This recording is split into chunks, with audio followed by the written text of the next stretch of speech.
असतो मा सद्गमय तमसो मा ज्योतिर्गमय मृत्योर्मा अमृतं गमय। ओम शांति शांति शांति।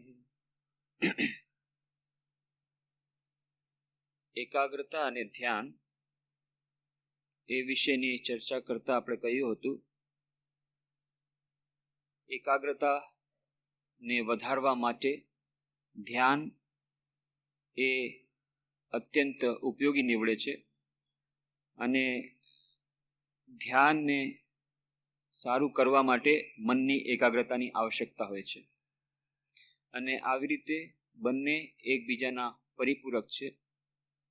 એકાગ્રતા અને ધ્યાનના આપણા દૈનંદિન જીવન માટે અને આપણા આધ્યાત્મિક જીવન માટે કેટલા લાભો છે, શું એનું મહત્વ છે, એના વિશે આપણે વિસ્તારની ચર્ચા કરી હતી।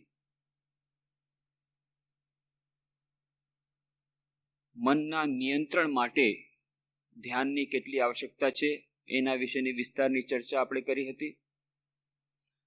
એક એન્જિનિયરિંગ સ્ટુડન્ટ એની મનની અવસ્થા એનું ઉદાહરણ આપીને આપણે કહ્યું હતું કે જ્યાં સુધી એ મનમાં એ વિશેષ પ્રકારનો એક રોગ, એક વિશેષ પ્રકારની સમસ્યા રહેલી છે ત્યાં સુધી જીવનમાં એને સફળતા મળી નહીં શકે।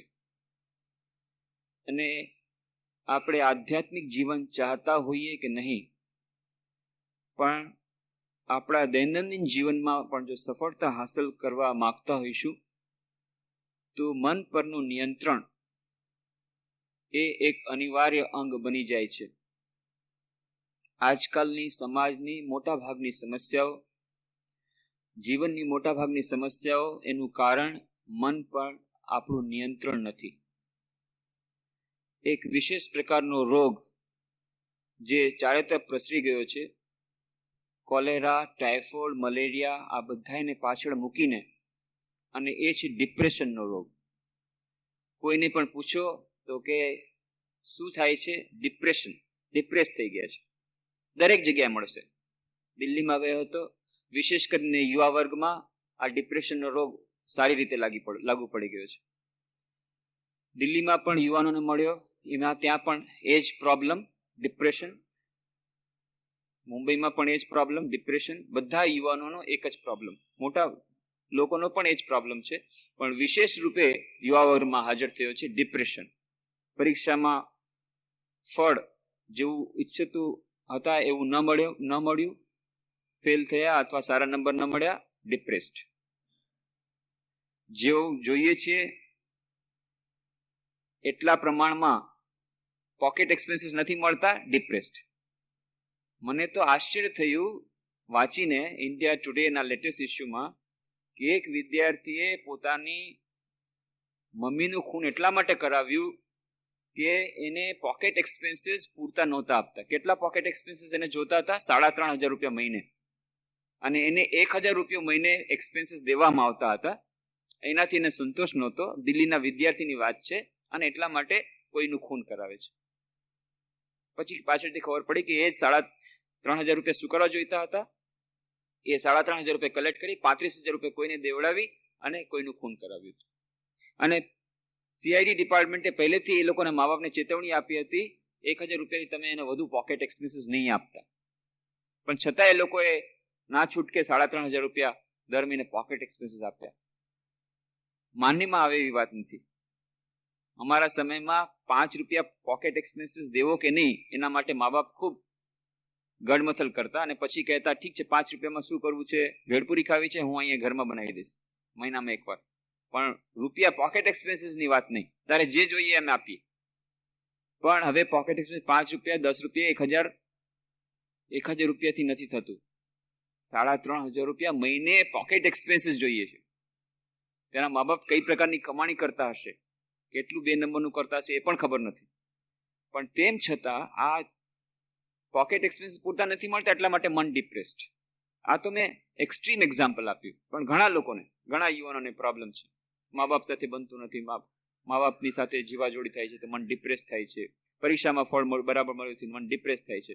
એક મિત્રની સાથે એનું રિલેશન બરાબર નથી, કંઈક મિત્રને સાથે કઈ વ્યવહારમાં કંઈક ખોટ થઈ ગઈ છે, એના માટે મન ડિપ્રેસ્ડ. અને એટલું મન ડિપ્રેસ્ડ, અને પહેલાના જમાનામાં મન ડિપ્રેસ થતું તો લોકો એના માટે એનું સમાધાન શોધવા માટે પ્રયત્ન કરતા. હવે અત્યારે તો બહુ સરળ ઉપાય છે. ડિપ્રેસ થઈ છે, ચાલો આત્મહત્યા કરો, બસ સરળમાં સરળ ઉપાય, બધે ડિપ્રેશનથી દૂર.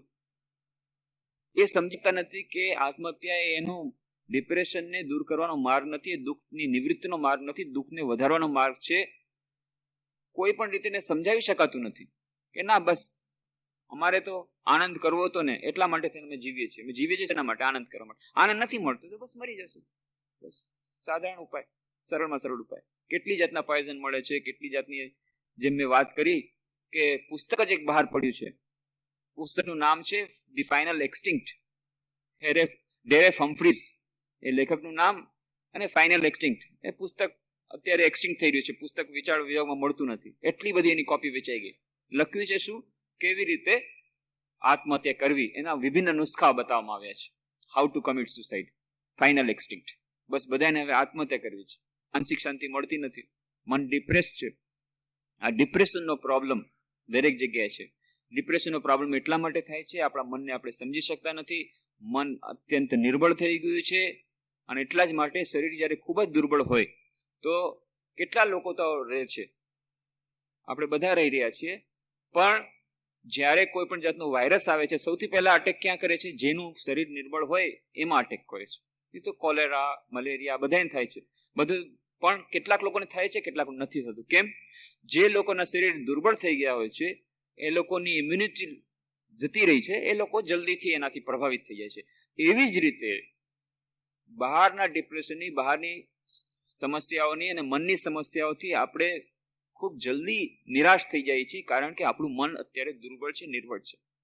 અને આ દુર્બળ મનને સબળ બનાવવા માટે, મન ઉપર થોડું નિયંત્રણ લાવવા માટે, જેમ આપણે વાત કરી હતી, સ્વામી શિવાનંદજી મહારાજે બતાવ્યું કે સરળતમ ઉપાય અને અત્યંત મહત્વપૂર્ણ ઉપાય છે પ્રભુનું નામ, પ્રભુનું ધ્યાન.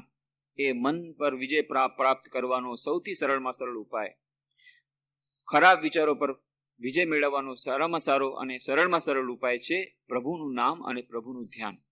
તો આની વિસ્તારની ચર્ચા આપણે કરી હતી. પછી ધ્યાન કેવી રીતે કરવું, ધ્યાનના કેટલા પ્રકારો છે, ધ્યાન કોને કહેવાય, ધારણા કોને કહેવાય, એની ચર્ચા પણ આપણે કરી. વિભૂતિપાદની આપણે ચર્ચા કરી, પણ એમાંથી વિભિન્ન સિદ્ધિઓ કેવી રીતે મળે છે સંયમ દ્વારા. ધારણા, ધ્યાન અને સમાધિના સંગમથી પણ એ વિભૂતિઓથી દૂર રહેવા માટે શ્રી રામકૃષ્ણ વિવેકાનંદ કહેતા. અને એ માટેની વાર્તાઓ આપણે જોઈ કે સિદ્ધિઓથી શું પ્રાપ્ત થાય છે, શું નથી થતું, એ વિશેની આપણે વાર્તા, એના પરનું આપણે ચિંતન કર્યું. અને પતંજલિએ જે વિભિન્ન પ્રકારના ધ્યાનો વર્ણવ્યા એની વાત કરી. મહાપુરુષ પરનું ધ્યાન, જ્યોતિ પરનું ધ્યાન, પ્રકાશ જ્યોતિ પરનું ધ્યાન, અને નિદ્રા અથવા સપનાવસ્થામાં જે દર્શનો થયા છે એના પરનું ધ્યાન. અને જ્યારે આપણે મહાપુરુષનું ધ્યાનની વાત કરીએ છીએ ત્યારે એમાં 3 પ્રકારના ધ્યાન આવે છે: રૂપ ધ્યાન, ગુણ ધ્યાન અને સ્વરૂપ ધ્યાન. બૌદ્ધ ધર્મમાં પ્રચલિત વિધિઓ અને જૈન ધર્મ પ્રચલિત વિધિઓ, જેને એક તો સાક્ષી ભાવની વિધિ, સિઝાનની વિધિ, જસ્ટ સિટિંગની વિધિ કે ફક્ત બેસી રહેવાનું, અથવા તો કોઆનની વિધિ જે ઝેન બુદ્ધિઝમમાં થાય છે, હોય છે, અને વિપશ્યના અથવા પશ્યના, જેને જૈન ધર્મ પશ્યના કહે છે, બૌદ્ધ ધર્મ વિપશ્યના કહે છે, સાક્ષી ભાવે જોઈતા રહેવું. એ બધી વિધિઓની આપણે થોડી થોડી ચર્ચા કરી હતી. અને આપણે કહ્યું હતું કે જ્યારે આપણે રૂપ ધ્યાન પરની વાત કરીએ છીએ, મહાપુરુષોના ધ્યાનની વાત કરીએ છીએ, ત્યારે ઈષ્ટનું ચયન, પ્રત્યયનું ચયન. તો પ્રત્યય શું રહેશે આપણા ધ્યાનનું? પ્રત્યય એટલે કે વિષય. તો વિષય ગમે તે હોઈ શકે છે. કોઈ મહાપુરુષના પરના ગુણ પરનું ધ્યાન હોઈ શકે છે, એમના ગુણો, જેમ કે બુદ્ધ ભગવાનની કરુણા, બુદ્ધ ભગવાનનો એ સંકલ્પ, એમની દૃઢ ઈચ્છા શક્તિ, અથવા ભગવાન મહાવીરની ક્ષમાશીલતા, એ ગમે તે એક વિષય, એ પણ એક વિષય હોઈ શકે છે. કોઈ પુષ્પ હોઈ શકે, કોઈ જ્યોતિ હોઈ શકે, અને કોઈ મહાપુરુષનું ચિત્ત હોઈ શકે, અથવા ઈશ્વરનું ચિત્ત હોઈ શકે. એ ચિત્ત પરનું ધ્યાન, પવિત્ર પુરુષ પરના ચિત્તનું પરનું ધ્યાન આપણને પવિત્ર બનાવે છે અને આપણને મનની એકાગ્રતા અર્પે છે, આપણને આધ્યાત્મિક સાધનામાં આગળ વધારે છે. આ બધાની ચર્ચા આપણે કરી. ઈષ્ટ પરનું ચિંતનની જ્યારે આપણે વાત કરી ત્યારે આપણે કહ્યું હતું કે એ અત્યંત આવશ્યક છે કે ઈષ્ટના ચયનમાં આપણે ગુરુની સહાયતા લઈએ.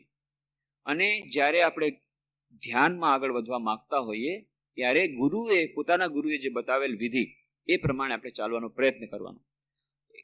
થોડુંક ધ્યાન, 5-10 મિનિટનું ધ્યાન, સવાર સાંજનું ધ્યાન, એની વિધિ તો આપણે થોડુંક એની ચર્ચા કરી શકીશું. પણ જેઓ આધ્યાત્મિક સાધના માટે ધ્યાનના ઊંડા અભ્યાસમાં જવા માંગે છે તેમણે કોઈને કોઈ ગુરુનો સ્વીકાર કરવો પડે. કારણ કે ગુરુ એ તમારા માટે ચૂંટી શકે. પ્રત્યે પહેલી વાત તો કે તમારા માટે કોણ ઈષ્ટ દેવતા એ ઠીક રહેશે. એ વાત આપણે જેમ કરી હતી સ્વામી શારદાનંદજીની વાત કે ગણેશની વાર્તાઓથી એટલા પ્રભાવિત થઈ ગયા અને એમણે કહ્યું કે ગણેશ જ મારા ઈષ્ટ દેવતા.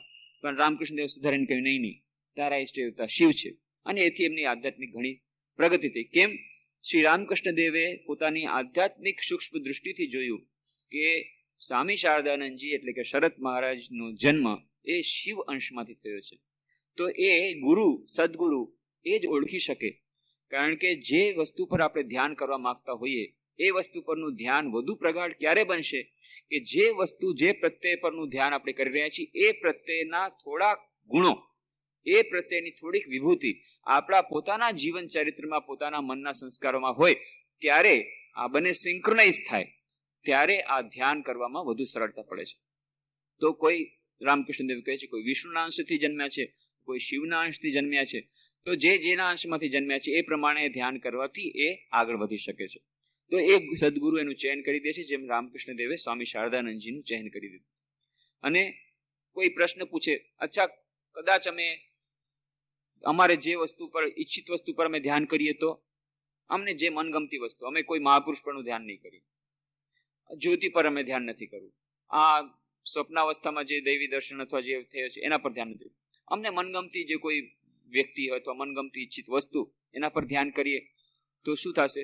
હા, એકાગ્રતા તો આવશે, પણ એ એકાગ્રતા તમને મૃત્યુ તરફ વધારશે. કેમ? કારણ કે અમરત્વનું ચિંતન કરવાથી અમરતા મળે છે અને મૃત્યુનું ચિંતન કરવાથી, જે મૃત્યુની વાત આપણે કરી હતી નહીં, સ્વામી વિવેકાનંદ એકવાર જે કરી હતી કે તમે મૃત્યુ પર ચિંતન કરો, ડેથ, મેડિટેટ ઓન ડેથ, એ અલગ વાત છે. તો એ મૃત્યુ પરની ચિંતા કે બધાને મૃત્યુ થવાનું જ છે અને આ જીવન ક્ષણભંગુર છે અને આ જીવન કેટલું ટેમ્પરરી છે, કેટલું ટ્રાન્ઝિટરી છે, મૃત્યુ પરનું ચિંતન તો જલ્દીથી વૈરાગીની ભાવના પ્રગાઢ કરશે અને ધ્યાનમાં આગળ વધારશે. ના, આપણે જે વાત કરી રહ્યા છીએ કે જે વસ્તુ મૃત્યુ તરફ જઈ રહી છે, સંસારમાં એક જ વસ્તુ શાશ્વત છે અને એ છે ઈશ્વર. એ સિવાયની બીજી બધી વસ્તુઓ, તમે ગમે એટલી વ્યક્તિ તમને પ્રિય હોય પણ એ વ્યક્તિનો નાશ એ અવશ્યંભાવી છે. અને એવી રીતની જે વસ્તુ છે જેમાં 101% પવિત્રતા હોય, 101% અમરતા હોય, એટલે કે જેનું કોઈ દિવસ નાશ ન થવાનો હોય, એવી વસ્તુ પરનું ધ્યાન તમને અમરતા આપશે, તમને પવિત્રતા આપશે, તમને પૂર્ણ બનાવશે. અને એ સિવાયની બીજી કોઈ વસ્તુ પરનું ધ્યાન, ઠીક છે, તમારી એકાગ્રતા તો વધારશે પણ તમને મૃત્યુ તરફ ધકેલશે. એટલા માટે સ્વામી વિવેકાનંદે જ્યારે પતંજલિએ એક સૂત્ર કહ્યું છે કે ગમે તે ઈચ્છિત વસ્તુ પર તમે ધ્યાન કરી શકો છો, ત્યારે સ્વામી વિવેકાનંદ પોતાનું ભાષ્ય કરતા કહે છે ગમે તે વસ્તુ એટલે જે તમને મનગમતી વસ્તુ નહીં, પણ ગમે તે વસ્તુ, ગમે તે પ્રત્યે જેમાં આ ગુણો હોય, એટલે કે પવિત્રતા, અમરતા. નહીં તો પછી એ ધ્યાન આપણને અમરતા તરફ નહીં લઈ જઈ શકે. તો બીજો પ્રશ્ન થાય, અચ્છા ઠીક છે, અમને વિભિન્ન દેવી દેવતા છે, અમને આજે અમે ગણેશ પર ધ્યાન કર્યું, કાલે અમે રામ પર ધ્યાન કર્યું, પરંતુ કૃષ્ણ પર ધ્યાન, જ્યારે જે ઈચ્છા થઈ ત્યારે કર્યું. હા ઠીક છે, તમે કહો છો અનિશ્ચિત વસ્તુ પર ધ્યાન નહીં કરીએ, મરણશીલ વસ્તુ પર ધ્યાન નહીં કરીએ, કોઈ વ્યક્તિને આપણે પ્રેમ કે જેના પર ધ્યાન નહીં કરીએ, પણ દેવી દેવતાના ધ્યાનમાં તો કોઈ વાંધો નથી. તો કોઈ પણ જ્યારે દેવી દેવતામાં ધ્યાન જે મન લાગશે એ દેવી દેવતા પણ અમે ધ્યાન કરશું, તેમાં શું વાંધો છે? કાંઈ વાંધો નથી. તમે ગમે તે જગ્યાએ કૂવો ખોદી શકો છો, પણ આજે 2 ફીટ કૂવો ખોદ્યો, પછી આવતીકાલે બીજી જગ્યાએ પાછા 3 ફીટ ખોદ્યો, પછી પરમ દિવસે 4 ફીટ કોઈ જગ્યાએ ખોદ્યો, પાણી નહીં મળે. એક જ જગ્યાએ 20 ફૂટ ખોદવાથી 40 ફૂટ ખોદવાથી પાણી મળશે. એટલા માટે ઈષ્ટ કોઈ એક ઈષ્ટ દેવતાનું ચયન એ મહત્વપૂર્ણ બની જાય છે કે કોઈ એક જ પ્રત્યે પર જો આપણે ધ્યાન કરતા રહીશું તો આપણને એનું ફળ જલ્દીથી મળશે અને વધારે સારું મળશે. એટલા માટે ઈષ્ટનું ચયન. પણ અમને ખબર પડતી નથી કે અમારો ઈષ્ટ દેવતા કોણ બને. ક્યારેક તો શિવજી સારા લાગે છે, ક્યારેક કૃષ્ણ ભગવાન સારા લાગે છે, તો શું કરવું? એના માટે આપણે કહ્યું હતું કે એક એવી જાતની વસ્તુ છે, પ્રથમ તો ગુરુ જ તમારા માટે નક્કી કરી શકે. પણ અમને અત્યારે ગુરુ મળતા નથી, સદગુરુ હજી મળતા નથી, હજી અમે નક્કી કર્યું નથી ગુરુ કરવા કે નહીં, અને ગુરુ શું કરવા આ બધી ભાંજગળમાં અમને પડવા નથી માંગતા. હમણાં પૂરતું અમને ટેમ્પરરી સોલ્યુશન જોઈએ કે અમે પોતાની રીતે અમે ઈષ્ટનું ચયન કરવા માંગીએ છીએ. ગુરુ વગેરે અમને પસંદ નથી ગુરુ કરો. અચ્છા ઠીક છે, તો થોડાક અભ્યાસ માટે ઊંડો અભ્યાસ જો ધ્યાનનો કરવો હોય તો ગુરુ આવશ્યક છે, વ્યક્તિગત રીતે એમનું માર્ગદર્શન આવશ્યક છે. પણ અત્યાર પૂરતું અમે તો પોતાની રીતે થોડું થોડું ધ્યાન કરવા માંગીએ છીએ, તો એમાં અમે એવી રીતે ઈષ્ટનું ચયન કરીએ. તેના માટે આપણે વિધિ બતાવી તો ઠીક છે. એક્સપેરિમેન્ટલ બેસિસ ઉપર 5 દિવસ ગણેશનું ધ્યાન કર્યું, 5 દિવસ શિવજીનું ધ્યાન કર્યું, 5 દિવસ કૃષ્ણનું ધ્યાન કર્યું, અને આવી રીતે જોઈ લીધું કે કોના પર ધ્યાન કરવાથી મન વધારે પ્રશાંત અને વધારે એકાગ્ર બને છે. પછી એમાંથી કોઈ પણ એક છૂટી અને એના પરનું ધ્યાન આપણે એને ઈષ્ટ દેવતા તરીકે માની, અને જ્યાં સુધી ગુરુ નથી મળતા ત્યાં સુધી એને ઈષ્ટ દેવતા માનીને આપણે આગળ વધી શકીએ છીએ. આ એક આપણે વિધિ બતાવી. એ સિવાય અમને કોઈ ગુરુ કરવા નથી, અને આ બધે ઈષ્ટ દેવતાની ભાંજગળમાં પડવું નથી, અને કોઈ દેવી દેવતામાં પણ અમને ખાસ વિશ્વાસ નથી. પણ હા, મનની એકાગ્રતા જોઈએ છીએ, શરીરની સબળતા માટે, મનને પણ જરાક ઠીક મનના નિયંત્રણ માટે. પણ આ બધી દેવી દેવતાના આધ્યાત્મિકતા સાથે અમારે કઈ લાગે વળગે નહીં. અમે વિદ્યાર્થી છીએ, અમારે તો એકાગ્રતા વધારવી છે, અને એના માટે તમારે જો કોઈ ધ્યાન હોય તો એ તમે કઈ બતાવો. તો એવા પણ પ્રશ્નો થાય છે. અચ્છા ઠીક છે, તમને દેવી દેવતા કોઈ સારા નથી લાગતા, કોઈ આધ્યાત્મિક પ્રગતિ છે તમને લેવા દેવા નથી, પણ આધ્યાત્મિક પ્રગતિ લેવા દેવા બધાને છે. પણ તમે એમ માનતા હો કે ના, મારે અત્યાર પૂરતું એ બધું કાંઈ નહીં, મારે તો ફક્ત મન પર થોડું નિયંત્રણ મળે, મનની એકાગ્રતા વધે, એટલા માટેના કોઈ સરળ ધ્યાનના નિયમો બતાવો. તો એ માટે સ્વામી વિવેકાનંદ જે થોડી વાત કરી છે ધ્યાન તેની પદ્ધતિમાં થોડીક વિધિઓ બતાવી છે. આ વિધિઓ એવી છે કે જે લોકો આધ્યાત્મિક સાધનામાં આગળ વધવા માંગતા હોય એ લોકો માટે પણ લાભદાયક છે, અને જે લોકો ધ્યાનનો અભ્યાસ પ્રારંભ કરવા માંગતા હોય કે અમને બીજું કાંઈ જોતું નથી, ફક્ત ધ્યાનનો પ્રારંભિક અભ્યાસ જ કરવો છે, અને હજી અમારે આ બધી ભાંજગળમાં પડવું નથી કે કયા પ્રકારનું ધ્યાન કરવું અને કોના પર ધ્યાન કરવું, કોને ઈષ્ટ દેવતાની, આ બધી અમારે હજી ભાંજગળમાં પડવું નથી. તો અત્યાર પૂરતું ટેમ્પરરી કામ ચલાવ એક ધ્યાનની વિધિ બતાવી દો. એ વિધિ આપણને સ્વામી વિવેકાનંદ બતાવે છે, અને આ વિધિ કરવાથી આપણે આપણા ગુરુએ પોતપોતાના ગુરુએ જે ધ્યાનની વિધિ કહી છે એમાં જોડવાથી પણ લાભદાયક થશે. ધ્યાનની પદ્ધતિ એવી છે જે થોડી થોડી એમાં જે બતાવી છે સ્વામી વિવેકાનંદે, કે એ દરેક રીતે લાભદાયક છે. આધ્યાત્મિક સાધક માટે પણ લાભદાયક છે, અને તમે બૌદ્ધ ધર્મ કે જૈન ધર્મ કે પોતપોતાના ઈષ્ટ દેવતા ગમે તે પ્રકારનું પોતપોતાના ગુરુએ બતાવેલ ધ્યાનની વિધિ તમે કરતા હો, તેમાં જો આ જે સ્વામી વિવેકાનંદે કહ્યું છે આને જો ઉમેરી દો તો એ ધ્યાન પણ એ વધારે સારું બની જશે. કારણ કે આમાં કોઈ વિશેષ પ્રકારના એક પ્રત્યેની વાત સ્વામી વિવેકાનંદે કરી નથી. તો પહેલા જ આપણે કહ્યું હતું કે સ્વામી વિવેકાનંદ જયારે વાત કરે છે તો સૌથી પહેલા તો વાત આપણે કરી હતી કે વાતાવરણની બહુ અસર પડે છે. માની લો ધ્યાન આપણે શરૂ કરવું છે તો ધ્યાનની એ વાતાવરણની અસર ખૂબ પડે છે. તો વાતાવરણ સારું હોવું જોઈએ મનને એકાગ્ર કરવા માટે. અચ્છા, અમે મંદિરમાં બેસીએ ત્યારે તો ધ્યાન ખૂબ લાગી જાય છે, પણ ઘરમાં લાગતું નથી. ઘણા લોકો એમ કહે છે. એનું કારણ શું છે? કારણ એવું છે કે વાઇબ્રેશન્સ એની ઘણી બધી અસર મન પર પડે છે. જે તરંગો હોય છે, માનસિક તરંગો, એ સ્થળના જે માનસિક તરંગો, સ્થળની પવિત્રતા, એ બધાની અસર મન પર થાય છે. તો હવે મંદિર તો દરરોજ આવી શકાતું નથી, તો જ્યારે જ્યારે અમે ધારીએ છીએ ત્યારે આવી શકાતું નથી. તો એનો ઉપાય શું છે? અને ઘરમાં આવી રીતે ધ્યાન લાગતું નથી.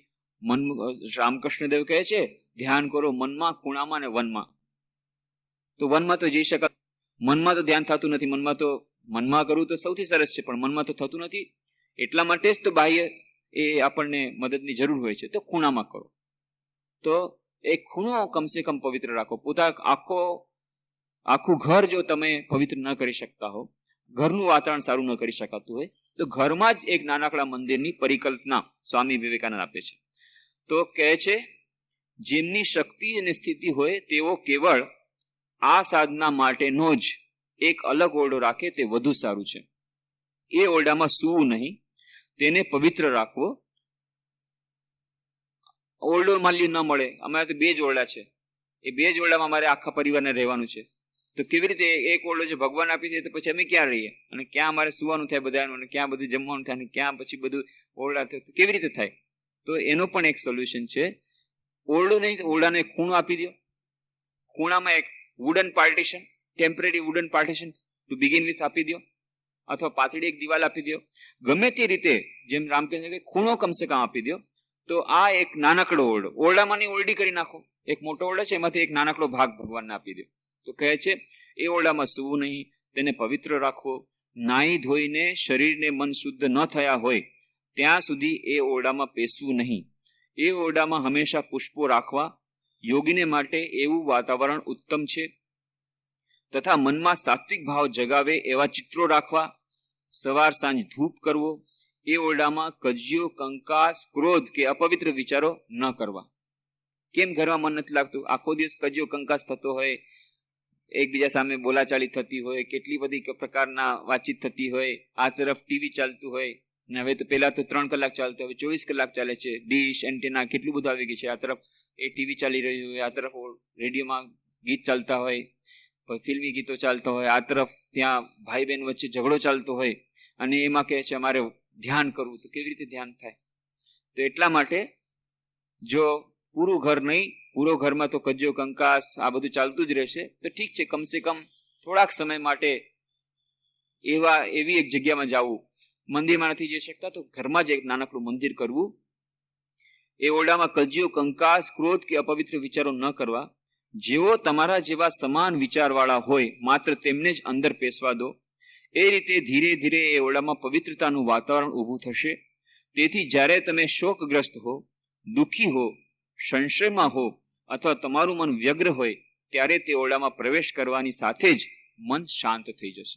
જેમ મંદિરમાં આવવાથી મન શાંત થઈ જશે, એવી રીતે ધીરે ધીરે એ નાનકડો ઓરડો અથવા ઓરડાનો એક ભાગ જો અલગ રાખવામાં આવશે, આવી રીતે જેમ સ્વામી વિવેકાનંદે કહ્યું છે, તો ધીરે ધીરે એમાં એવા માનસિક તરંગો થશે કે તમને એ મનની શાંતિ આપશે, અને ત્યાર પછી ત્યાં ધ્યાનમાં મનને એકાગ્ર કરવા માટે એ સરળતા પડશે.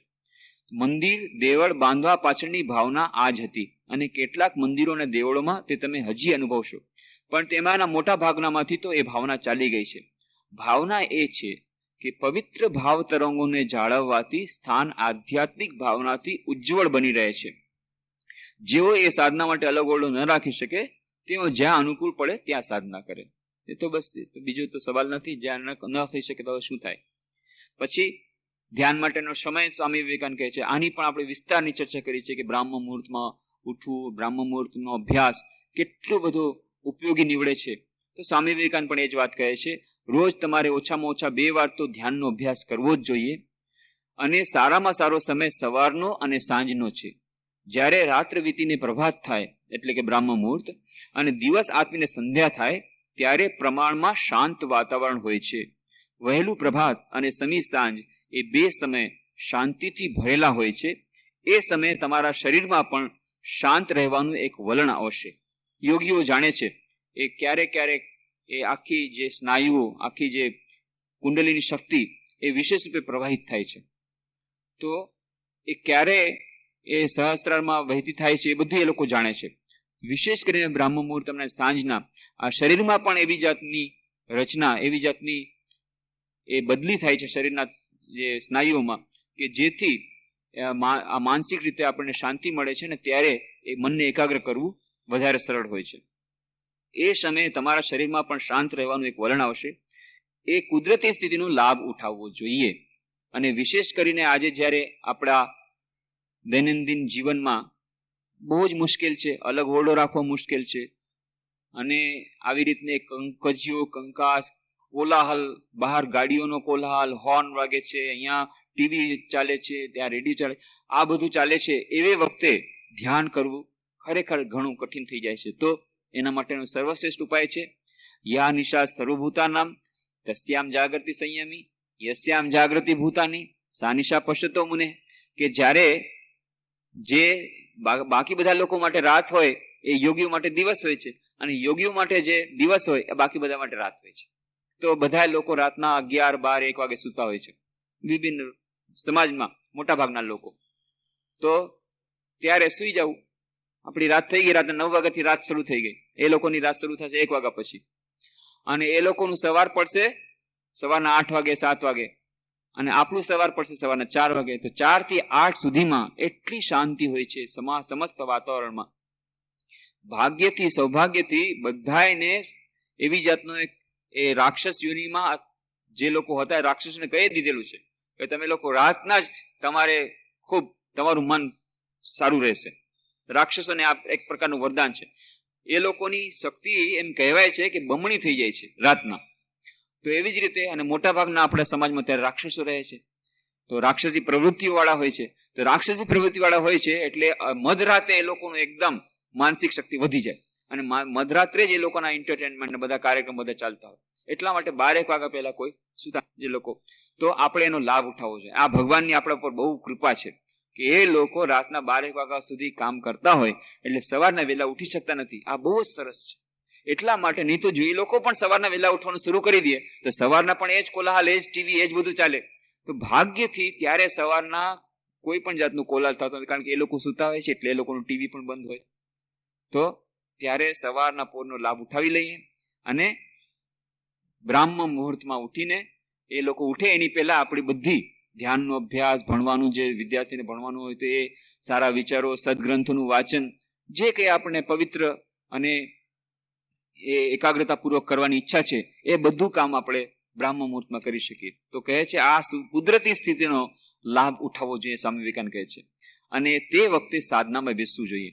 જ્યાં સુધી સાધના ન કરી હોય ત્યાં સુધી ખાવું જ નહીં એવો નિયમ લઈ લો. એમ કરશો તો ભૂખનું જોર જ તમારા આળસને ઉડાવી દેશે. એક સારો ઉપાય કહ્યો છે સ્વામી વિવેકાનંદે કે ખાવાનું જ નહીં જ્યાં સુધી સાધના નથી થઈ ત્યાં સુધી. ખાવાની હવે ભૂખ તો લાગી છે એટલે એની પહેલા સાધના કરવી પડશે. અચ્છા, કમસે કમ ગમે તેમ કે 5-10 મિનિટ પતાવી તો લે, પણ કરવી તો પડશે જ, કારણ કે નિયમ બનાવી લીધો છે ત્યાં સુધી ખાવાનું નહીં મળે. તો એ એક સારો નિયમ છે. ભારતમાં છોકરાઓને ઉપદેશ આપવામાં આવે છે કે સંધ્યા પૂજા કર્યા વિના ખવાય જ નહીં.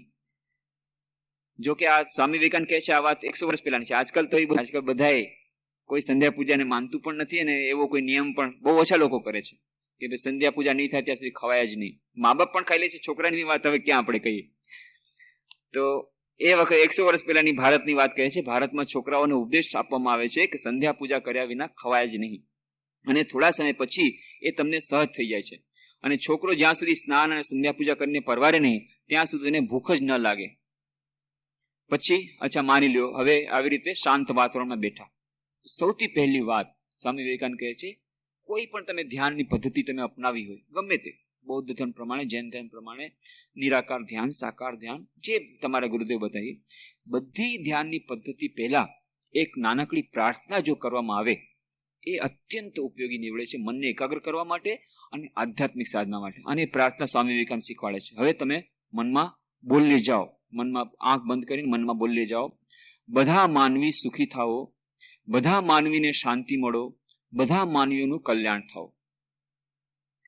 બધા માનવી સુખી થાઓ, બધા માનવીને શાંતિ મળો, બધા માનવીઓનું કલ્યાણ થાઓ. આ પ્રકારની પ્રાર્થના ધ્યાનની શરૂઆતમાં કરવાથી ધ્યાનમાં ખૂબ જ લાભદાયક નીવડે છે. એ પ્રમાણે પૂર્વ, પશ્ચિમ, ઉત્તર અને દક્ષિણ એમ 4 દિશાઓમાં એ ભાવના પ્રવાહ મોકલો. એ ભાવના તમે જેમ વધારે કરશો તેમ તમને પોતાને વધુ ફાયદો થશે. આખરે તમને જણાશે, આખરે અત્યારે ઘણાને જણાશે નહીં, અત્યારે ખબર નહીં પડે, અરે આમાં શું વાત છે, આમાં તો બીજા લોકોનું કલ્યાણની વાત છે, બીજા લોકોને શાંતિ મળેની વાત છે, એને મારે ધ્યાનને શું લાગે વળગે, અત્યારે નહીં સમજાય. આખરે તમને સમજાશે કે આપણને પોતાને તંદુરસ્ત બનાવવાનો સહેલામાં સહેલો રસ્તો બીજા નિરોગી રહે એવી ભાવના સેવવાનો છે. બીજા નિરોગી રહે એવી ભાવના સેવવાથી આપણે નિરોગી થશું, અને પોતાની જાતને સુખી કરવાનો સહેલામાં સહેલો રસ્તો બીજાઓ સુખી થાય એ જોવાનો છે. એ કર્યા પછી જેઓ ઈશ્વરમાં માનતા હોય તેમણે પ્રાર્થના કરવી. ઈશ્વરમાં માનતા હોય તેમને, કોઈ કહે છે ઈશ્વરમાં નથી માનતા, કોઈ વાત નહીં, તમે પ્રાર્થના કરવાની જરૂર નથી. પણ આ પ્રાર્થના તો ઈશ્વરમાં નહીં માનતા હોય કે માનતા હોય એ બધાને કરવાથી ફાયદો થશે. તો અત્યારે નહીં સમજાય પણ આખરે સમજાશે કે જો આપણને સુખ જોતું હશે એના માટેનો સહેલામાં સહેલો રસ્તો એ છે કે બીજા સુખી થાય એ જોવાનું. એનું કેવી રીતનું કનેક્શન છે એની વાત પણ સ્વામીજી બીજી અન્ય જગ્યાએ કરે છે કે આ સમસ્ત એક ડાયનામોની જેમ કામ કરે છે. આપણા મનમાંથી જેટલા વિચારો આપણે પ્રવાહ તરંગો વિચાર તરંગો મોકલીએ છીએ એ આખું જાણે કે ડાયનામોમાં ઇલેક્ટ્રિક કરંટ જાય અને પાછો ડાયનામોમાં આવી જાય છે સર્કિટ કમ્પ્લીટ કરીને. એવી રીતે આપણા મનમાંથી જેટલા માનસિક તરંગો આપણે મૂકીએ છીએ હવામાં વાતાવરણમાં મૂકીએ છીએ એ સમસ્ત વાતાવરણને બધા એમાં પરિવર્તિત કરીને છેવટે ફરી પાછા આપણા મનમાં આવે છે, પ્રવેશે છે.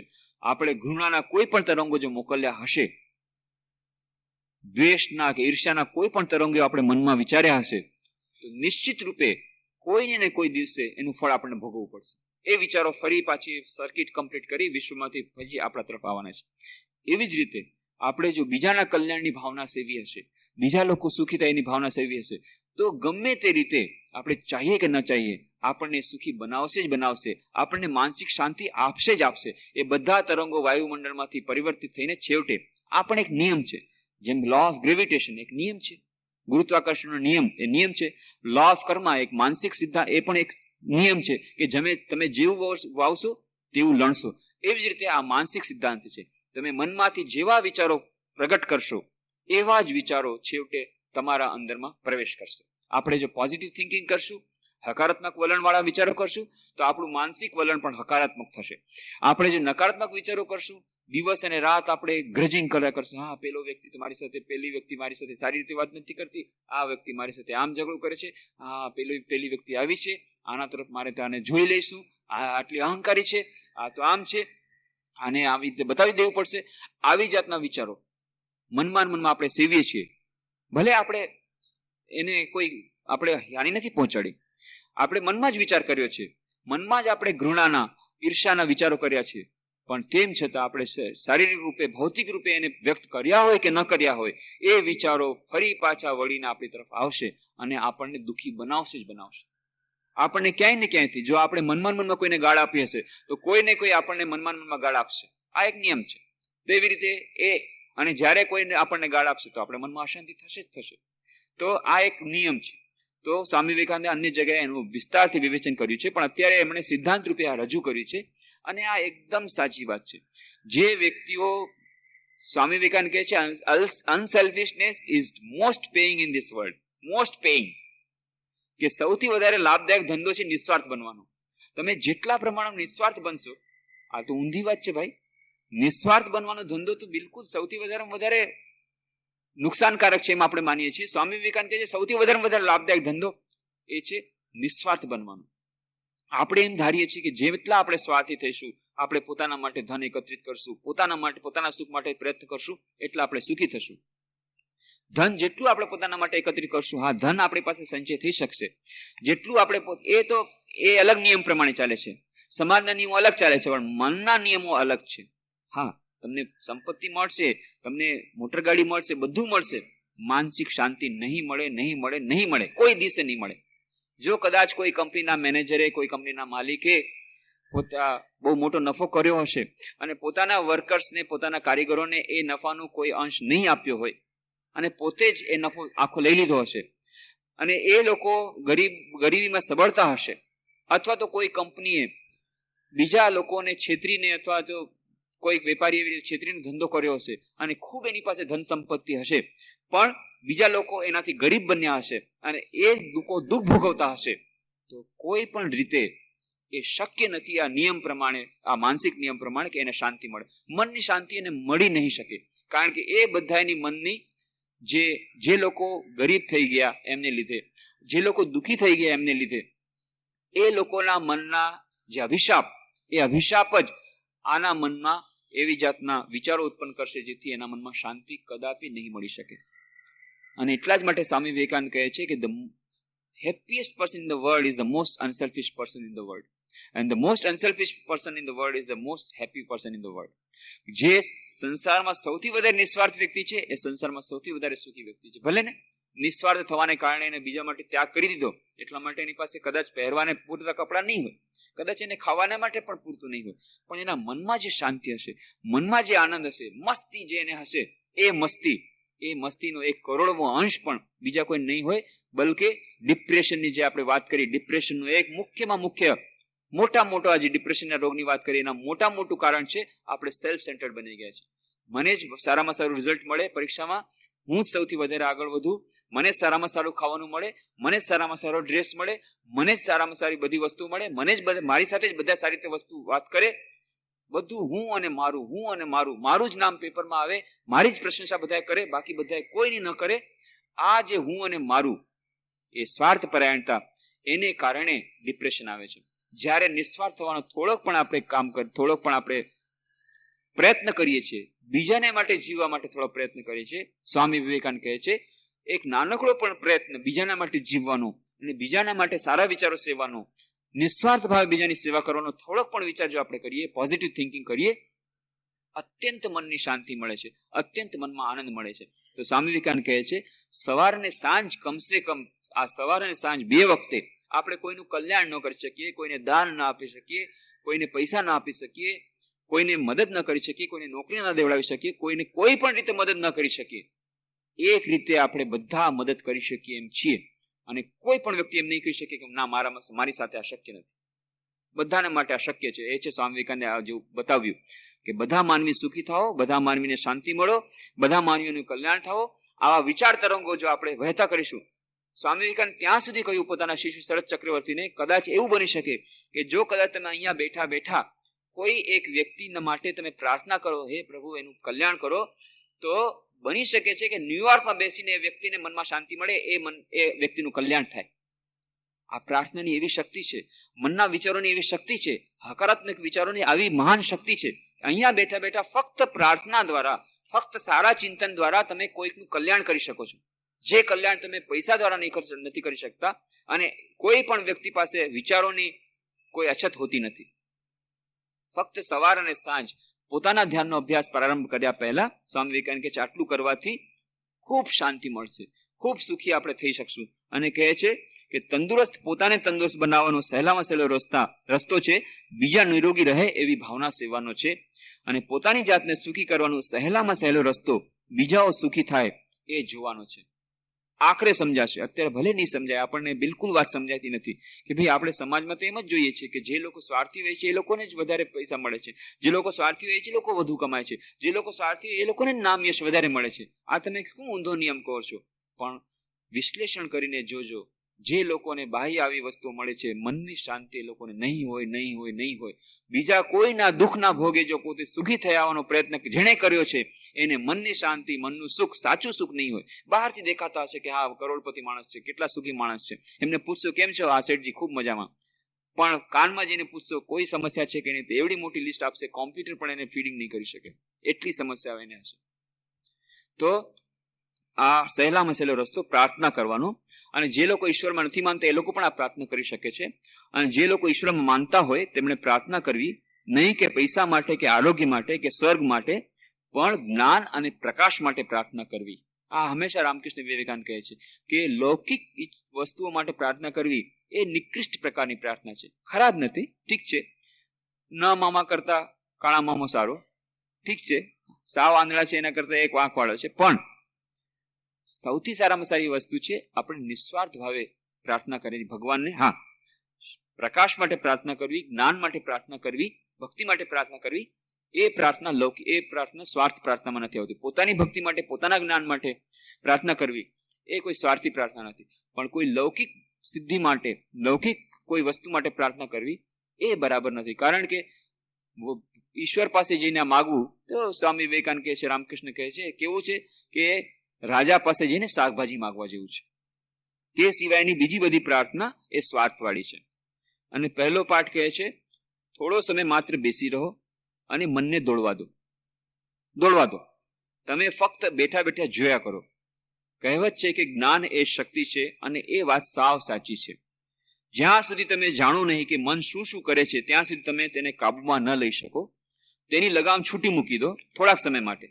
ધ્યાનમાં બેઠા પછી પ્રથમ તો એમણે કહ્યું કે સારું સુંદર સ્થળ, એના પછી આંખો મીચીને આવી જાતની પ્રાર્થના પછી તમે મનને વોચ કરો. જેમ મેં વાત કરી હતી સીઆઈડી ઓફિસરની જેમ વોચ કરવાનો, પોલીસ ઓફિસરની જેમ નહીં. પોલીસ ઓફિસર તો પકડવાનો પ્રયત્ન કરે છે, આપણે પકડવું નથી મનને, ફક્ત સાક્ષી રૂપે જોવાનું છે મન ક્યાં ક્યાં જાય છે, અને મનને સમજવાનો પ્રયત્ન કરવાનો છે કે મનને ક્યાં ક્યાં જવાનું છે. મનમાં અનેક ઘૃણાજનક વિચારો આવશે, એ જોઈને તમને આશ્ચર્ય થશે કે તમને આવા વિચારો આવ્યા, પણ તમને જણાશે કે દિવસે દિવસે મનના ઉછાળા ઓછા ને ઓછા થતા જાય છે, દિવસે દિવસે તે વધુ ને વધુ શાંત થતું આવે છે.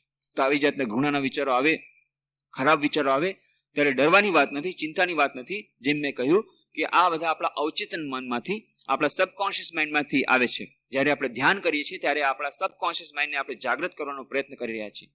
તો કોન્શિયસ માઇન્ડમાં તો આપણે એમ વિચારીએ છીએ આપણે કેટલા સારા છીએ, અનકોન્શિયસ માઇન્ડમાં, સબકોન્શિયસ માઇન્ડમાં કેટલા પ્રકારના વિચારો પડ્યા ધ્યાનના ક્ષણમાં બહાર આવે છે. જ્યારે આપણે એવી રીતે વોચ કરવાનો, સાક્ષી રૂપે જોવાનો પ્રયત્ન કરીએ છીએ. પણ એનાથી ગભરાવાનું નથી. દરેકે દરેક વ્યક્તિમાં આવી જાતના સંસ્કારો રહેલા જ છે. કોઈ પણ વ્યક્તિ એમ નહીં કહી શકે. દરેકમાં સારા અને ખરાબ બધા વિચારો હોય છે. તો ખરાબ વિચારો આવશે જ, કેટલાય હજારો જન્મના સંસ્કારો પડ્યા છે તો આવશે, પણ એનાથી ચિંતા કરવાની જરૂર નથી. ધીરે ધીરે ધીરે મન શાંત થતું જશે. તો બધી જાતના દલીલો અને શુષ્ક તર્કોને મૂકી અને આવી રીતે તમે એ પોતાના મનને સાક્ષી રૂપે જોવાનો પ્રયત્ન કરો. ત્રીજી વાત કહે છે સ્વામીજી, આ બધા પ્રાથમિક સોપાનની વાત છે. શરીર વિશે એવું વિચારો કે તે સબળ અને નિરોગી છે, તમારી પાસેનું સર્વશ્રેષ્ઠ સાધન એ છે. એવો વિચાર કરો કે તમારું શરીર વજ્ર જેવું મજબૂત છે, અને આ શરીરની સહાયતાથી તમે સંસાર સાગર તરી જવાના છો. બળ વિનાનો માણસ કદી મુક્તિને પામતો નથી. સઘળી નબળાઈને ફગાવી દો. તમારા શરીરને કહો કે તે સુદૃઢ છે, તમારા મનને કહો કે તે દ્રઢ છે, અને તમારા પોતાનામાં અખૂટ શ્રદ્ધા અને આશા રહે તેવું વિચાર કરો. આ દરેકે દરેક ગમે તે ધ્યાનની વિધિ આપણે ગમે તે પ્રકારનું આપણે ધ્યાન કરતા હોઈએ, આમાં આ સ્વામી વિવેકાનંદની આ થોડીક વાતો આપણને અત્યંત લાભદાયક નીવડશે. પ્રથમ તો આવું સ્થળ, સમય, સવાર અને સાંજનો સમય, અને આ ધ્યાનના પ્રારંભ કર્યા પહેલા થોડી પ્રાર્થના, અને ધ્યાનને પ્રારંભ કર્યા પહેલા પોતાના મનને થોડોક જીવવાનો પ્રયત્ન, જેથી આપણા મનમાં શું છે એ આપણે જાણી શકીશું, અને ધીરે ધીરે સબકોન્શિયસ માઇન્ડ ઉપર, આપણા અવચેતન મન ઉપરનું આપણે નિયંત્રણ મેળવી શકીશું. અને પછી આ પ્રકારના વિચારો, હકારાત્મક વિચારો કે મારું શરીર સુદૃઢ છે, મારું મન નિરોગી છે, મારું શરીર નિરોગી છે, અને આ શરીર અને આ જ મન દ્વારા હું આ જન્મમાં હું ઈશ્વર પ્રાપ્તિ કરીશ, હું મારા ધ્યેયને મેળવીશ, એવી જાતની દ્રઢ ભાવના ધ્યાન શરૂ કરતા પહેલા પોતાના મનમાં આવા વિચારો લાવવાનો પ્રયત્ન કરવાથી પણ ઘણો લાભ મળશે. અને એ પછી સ્વામી વિવેકાનંદ જે થોડાક ધ્યાનો કહ્યા છે, થોડીક ધ્યાનની વિધિઓ કહી છે કે જે દરેકને માટે, એ ઈશ્વરમાં માનતા હોય કે ન માનતા હોય, ગમે તે પ્રકારની વિધિ કરતા હોય, એ આપણને લાભદાયક નીવડશે. એની ચર્ચા, અને બીજી જે ચર્ચા આપણે હજી કરવાની બાકી રહી ગઈ, કે આપણે જે વાત કરી હતી કે ઈષ્ટના ચયનમાં જો આપણને કોઈ પણ જાતનો એ નિર્ણય અત્યારે ન થતો હોય, અથવા કોઈ પણ વિશેષ દેવી દેવતા પ્રત્યે આપણને ભક્તિ ન આવતી હોય, તો શ્રી રામકૃષ્ણ દેવનું ચિંતન અને ધ્યાન કેવી રીતે અત્યંત લાભદાયક નીવડે છે. શ્રી રામકૃષ્ણ આ યુગના અવતાર છે, એના ધ્યાન અને ચિંતન દ્વારા કેટલા માણસોના, કેટલી વ્યક્તિઓના જીવન પરિવર્તન થઈ ગયા છે. અને જે લોકો અન્ય દેવી દેવતાના ચિંતન કરતા હતા, એમને પણ આ રામકૃષ્ણ દેવનું ધ્યાન કેવી રીતે લાભદાયક નીવડે છે, એ બધાની વિસ્તારની ચર્ચા આપણે આવતા શનિવારે કરવાનો પ્રયત્ન કરીશું. ઓમ શાંતિ શાંતિ શાંતિ. હરિ ઓમ તત્સત. શ્રી રામકૃષ્ણાર્પણમસ્તુ.